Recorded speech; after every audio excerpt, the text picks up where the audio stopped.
Hello, mate. Why don't you get a cup of tea or coffee if you prefer? Sit down and get ready to learn one or two things about taxes. Oh, and perhaps you should get a pen and a notebook too. Are you ready? This is a summary of the top 10 ways to avoid taxes by Mark J. Kwan. In an age where financial literacy is more crucial than ever, understanding the nuances of tax laws and leveraging them to your advantage becomes a pivotal strategy in wealth building. The disparity between the conventional financial advice often disseminated to the masses and the sophisticated strategies employed by the affluent is stark. This book delves into the realm of tax avoidance, not through evasion or unethical practices, but by harnessing the power of knowledge, strategic investment, and lawful financial planning. The journey towards minimizing tax liabilities while maximizing wealth accumulation is not just about knowing where to invest, but also about understanding the intricate dance with tax laws that the wealthy have mastered over generations. It's about transforming your approach from a passive participant in the financial system to an active architect of your fiscal future. Without further ado, tax avoidance strategy. Number 1, the power of business ownership. One of the most potent vehicles for tax minimization is business ownership. The book reveals how owning a business can open up a plethora of tax deductions and credits, fundamentally altering the amount of tax you owe. Through examples and historical context, the concept of business ownership transcends the mere act of selling goods or services. It becomes a strategic stance against excessive taxation. This strategy emphasizes the importance of owning a business as a primary way to avoid taxes. Business ownership allows for various deductions that can significantly reduce taxable income.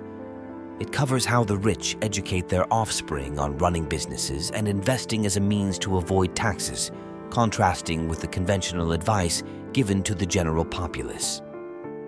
Tax avoidance strategy number 2, investment in Roth IRAs. This section discusses the advantages of investing in Roth IRAs, which offer tax-free growth and withdrawals, making them an effective tool for tax avoidance and retirement planning. The Roth IRA, often hailed as a cornerstone of retirement planning, offers tax-free growth and withdrawals, a seemingly perfect investment vehicle. However, its utility in building substantial wealth is debated. One of the Roth IRA's limitations is the restriction on accessing funds before the age of 59 plus without incurring penalties, with certain exceptions like first-time home purchases or educational expenses. This can be a significant consideration for those who might need access to their funds earlier. The book suggests that while Roth IRAs are beneficial, they may not be the optimal choice for those aiming to amass significant wealth, hinting at alternative strategies favored by the wealthy. Tax avoidance strategy number 3, utilization of municipal bonds. Municipal bonds, or muni-bonds, are highlighted as a tax-efficient investment strategy. The interest earned on these bonds is often exempt from federal income taxes and in some cases state and local taxes as well, particularly if the bonds are issued within the investor's state of residence. Understanding the nature and benefits of these bonds is crucial for anyone looking to optimize their investment portfolio while minimizing tax liabilities. At its core, a bond is essentially a loan represented by a piece of paper that outlines the borrowed amount, the interest rate, and the repayment term. This financial instrument is widely used by corporations such as tech giants like Microsoft and Apple to raise capital for various purposes. Municipal bonds, in particular, hold a special place in the investment landscape due to their tax advantages. Issued by municipalities to finance local projects, these bonds offer investors regular interest payments. What sets muni-bonds apart is the favorable tax treatment of these interest earnings. In many cases, the interest from municipal bonds is exempt from federal income taxes and in certain situations from state and local taxes as well, especially if the bonds are issued within the investor's state of residence. This tax exemption can be particularly beneficial for investors in higher tax brackets as it provides a means to earn tax-free income, thereby enhancing the overall return on investment. Tax avoidance strategy Number 4. Capital gains taxes. This strategy involves focusing on investments that yield capital gains, which are typically taxed at a lower rate than ordinary income. Long-term capital gains on assets held for more than a year benefit from reduced tax rates compared to short-term gains. Short-term capital gains are realized when assets are sold within a year of acquisition. Such gains are taxed at the individual's ordinary income tax rates, which tend to be higher. Long-term capital gains. If the assets are held for more than a year before selling, the gains qualify as long-term and are subject to lower tax rates. These rates have historically been significantly less than the standard income tax rates, offering a substantial tax advantage. Investing in mutual funds or exchange-traded funds, ETFs, is posited as an accessible entry point for individuals to begin this journey. These investment vehicles offer diversification, reducing the risk associated with investing in individual stocks. Moreover, they can generate residual income through dividends, which, if the securities are held for over a year, would be subject to the favorable long-term capital gains tax rates. For practical application, the strategy suggests a focus on investments that not only align with one's financial goals, but also offer advantageous tax treatment over the long term. This approach not only aids in wealth accumulation by tapping into the power of compounding, but also minimizes tax liabilities, maximizing the retention of gains. Tax avoidance strategy. Number 5. Tax loss harvesting. Tax loss harvesting is a sophisticated strategy used primarily by affluent investors to minimize taxes on investment gains, but it's increasingly accessible to a broader audience thanks to technological advancements. This involves selling investments at a loss to offset capital gains in other parts of the portfolio. It's a strategy used to reduce overall tax liability by realizing losses that can offset taxable gains. The realized losses from tax loss harvesting can be used to offset both past and future gains, providing a cushion against taxable income. This strategy doesn't aim to enrich investors directly, but serves as a tactical move to conserve wealth by diminishing the tax impact on investment gains. While it doesn't guarantee wealth accumulation, it optimizes tax efficiency, ensuring more of the investment returns are retained rather than paid out in taxes. Tax avoidance strategy number 6, the rich man's Roth, life insurance policies. This section discusses the use of certain life insurance policies as a tax shelter, similar to a Roth IRA, but without the same contribution limits or income restrictions, allowing for tax-free growth and withdrawals. The strategy revolves around leveraging Internal Revenue Code sections 7702 and 7702A, which were enacted in 1985. These sections dictate the amount of money that can be protected within a life insurance policy. Unlike traditional investment methods where taxes can significantly diminish returns, these life insurance policies serve as a shelter for investments from taxes. This tax sheltering is not just limited to the rich and banks, it's a strategy employed to secure billions in assets. This approach to wealth management and tax planning underscores a broader strategy of utilizing sophisticated financial products to enhance wealth accumulation and preservation. By integrating life insurance policies structured under IRC Sections 7702 and 7702A, high-income individuals can circumvent traditional tax and retirement savings limitations, optimizing their financial landscape for growth and intergenerational wealth transfer. Tax avoidance strategy number 7, real estate investments. Using OPM, other people's money.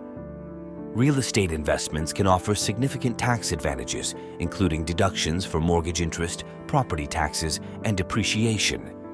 Using leverage, OPM, to invest in real estate can amplify these benefits. This approach contrasts starkly with conventional investment wisdom, demonstrating the profound impact of strategic leverage on investment outcomes. OPM in real estate investment refers to the use of borrowed capital to increase the potential return of an investment. In this context, investors use a minimal amount of their own money to control and benefit from much larger assets. For instance, by putting down only a small percentage as a down payment and financing the rest through a bank loan, investors can own valuable property with a fraction of the asset's total value coming from their own pockets.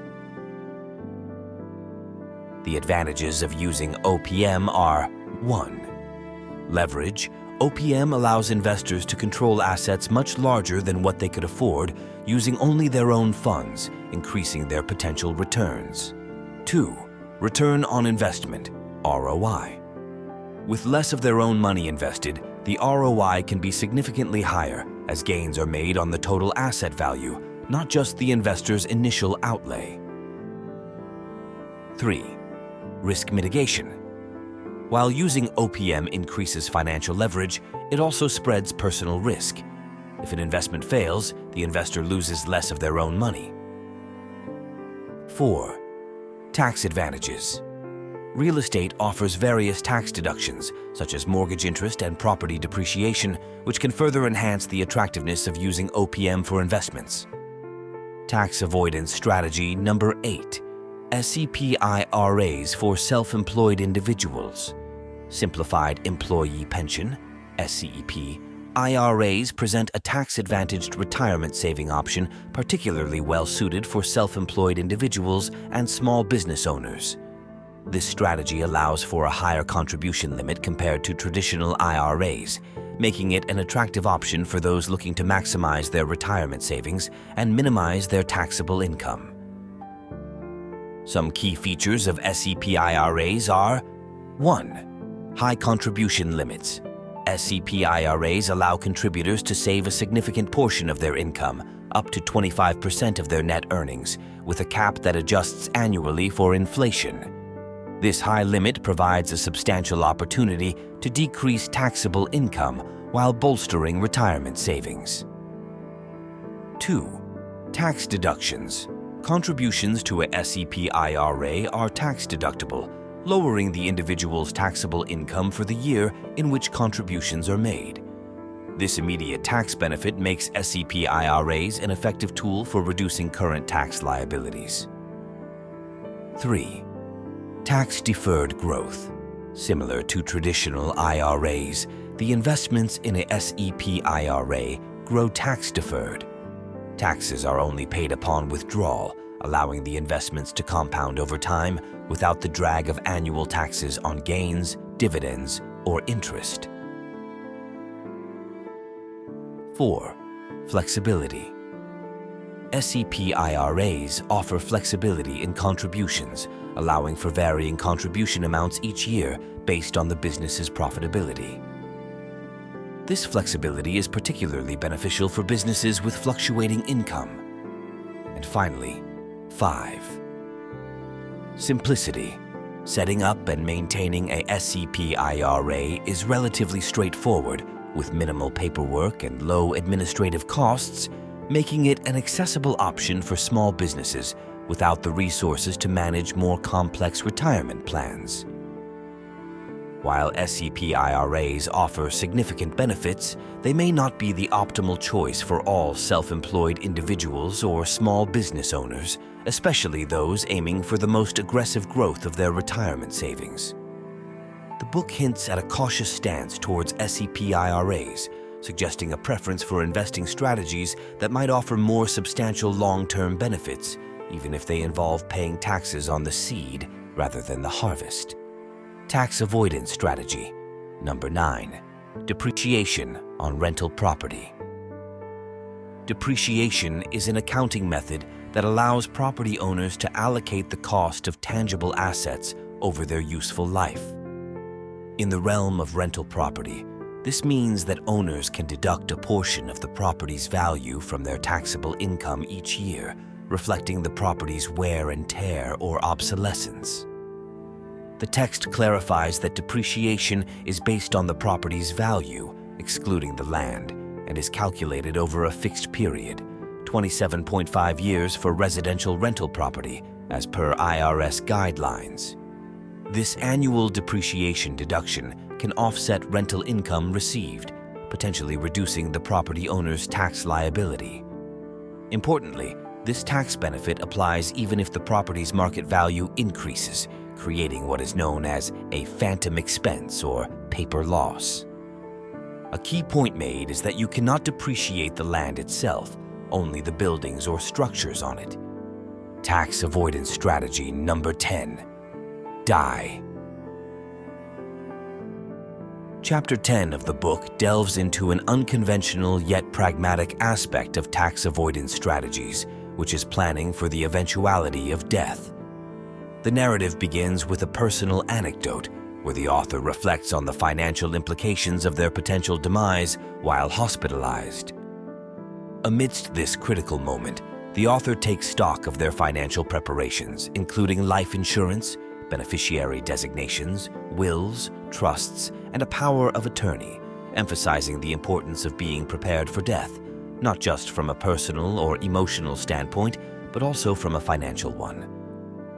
The core message of this chapter is straightforward. Death is inevitable, and without proper planning, one's estate could be significantly diminished by taxes, leaving less for the heirs. The author contrasts two paths, one of neglect, leading to a potential financial quagmire for one's family after death, and another of meticulous planning, ensuring a tax-efficient transfer of wealth to the next generations. To solidify this strategy, the chapter outlines key components of estate planning that can help in tax avoidance. 1. Life insurance. The narrative underscores life insurance as a powerful tool in tax planning. The payouts from life insurance policies are typically exempt from taxes, making them an attractive option for passing wealth to heirs without tax liabilities. Moreover, investments held within certain life insurance policies can also enjoy tax-exempt status, further enhancing their appeal to individuals looking to safeguard their wealth from taxation. 2. Stocks. The text highlights the step-up in basis rule applicable to stocks upon the holder's death. This provision adjusts the value of the inherited stocks to their market value at the time of the original holder's death, essentially resetting the cost basis and nullifying the capital gains tax on any appreciation of the stocks that occurred during the deceased's lifetime. This allows the beneficiaries to inherit the stocks without incurring taxes on those gains. 3. Real estate. Similar to stocks, real estate can also benefit from a step-up in basis, potentially eliminating capital gains taxes on the appreciation of the property up to the point of the owner's death. However, the author cautions that the application of these rules can vary based on individual circumstances and advises consultation with a tax professional for personalized advice. The chapter concludes by presenting a dichotomy. One can either ignore the inevitability of death and leave their estate vulnerable to taxation or proactively plan for it and ensure a tax-efficient legacy. Bonus tax avoidance strategy. Don't live in California. The 11th strategy for tax avoidance presented in the book revolves around the concept of geographical tax planning, particularly avoiding residency or business operations in high-tax states with a specific emphasis on California. The book underscores the significant tax burdens associated with living or doing business in certain states, including but not limited to California, Connecticut, and New York, which are characterized by their high taxation rates. In California, for example, the combination of state and federal income taxes, along with other miscellaneous taxes, can consume over half of one's income. The text presents a personal dilemma between enjoying the favorable climate and lifestyle in California and the financial benefits of lower taxes elsewhere. The author suggests a compromise through strategic business ownership and investment, which can mitigate taxes to some extent. In wrapping up the exploration of tax avoidance strategies, it becomes evident that the distinction between tax evasion and tax avoidance is paramount. Tax evasion, an illegal act, leads to severe consequences, including potential imprisonment. Conversely, tax avoidance, which operates within the legal framework, empowers individuals to minimize their tax liabilities through strategic financial planning and decision-making. If you'd like to read or listen to the entire book, make sure to check the links in the description of this video. I hope you enjoy this summary of Top 10 Ways to Avoid Taxes by Mark J. Kwan. If you'd like to support more summaries and content like this, please like, share, and subscribe to the channel. And remember, knowledge isn't power, but knowledgeable decisions are powerful. I will see you next time. Bye.